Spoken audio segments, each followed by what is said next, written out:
Probably the most infamous counterfeit card of all time is Exodia in one piece.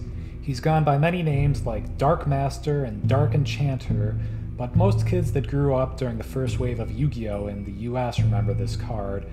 Whenever you saw someone bragging about it or were suckered into trading for it, it's funny that most of the counterfeit Yu-Gi-Oh! Cards at this point were very obviously fake, but this card stood out because there was no legal alternative. Plus, where else are you going to find a monster with unlimited attack strength? The artworks were always interesting.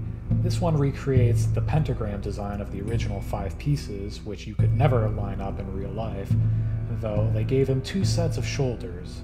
And this one uses the design from the manga, which was also the reference for Exodia Necros.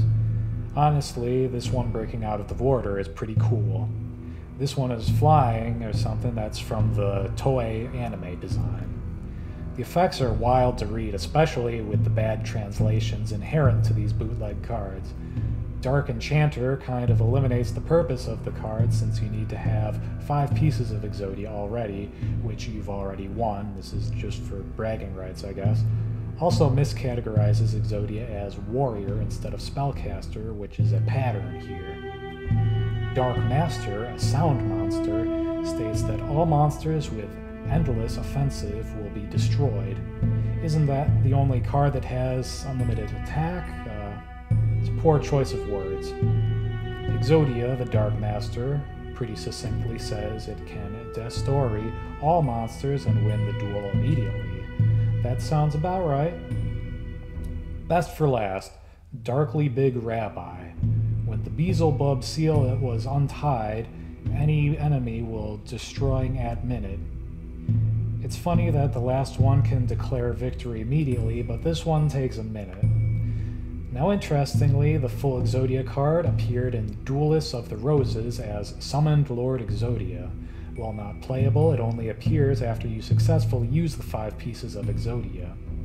The game came out in 2003, but predated the TCG with its Japanese release in 2001, so I'm not sure if the OCG had a Dark Master before or after this game.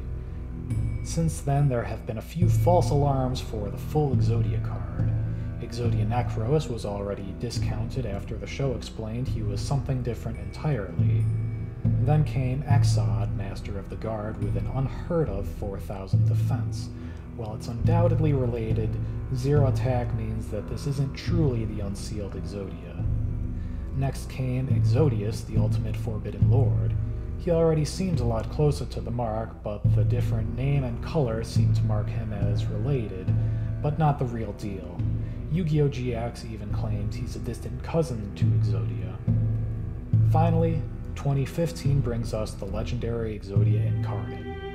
This card's design is without a doubt the classic Exodia, but to eliminate any doubt, it has an identical OCG name to the Duelists of the Roses card, that being Summoned God Exodia, though it's kind of reversed how it appears in the game after getting an instant win, but in real life it comes before an instant win. So while we unfortunately never got an Exodia card with infinity attack and defense, kids today don't have to settle for a cheap counterfeit to play Exodia in one card.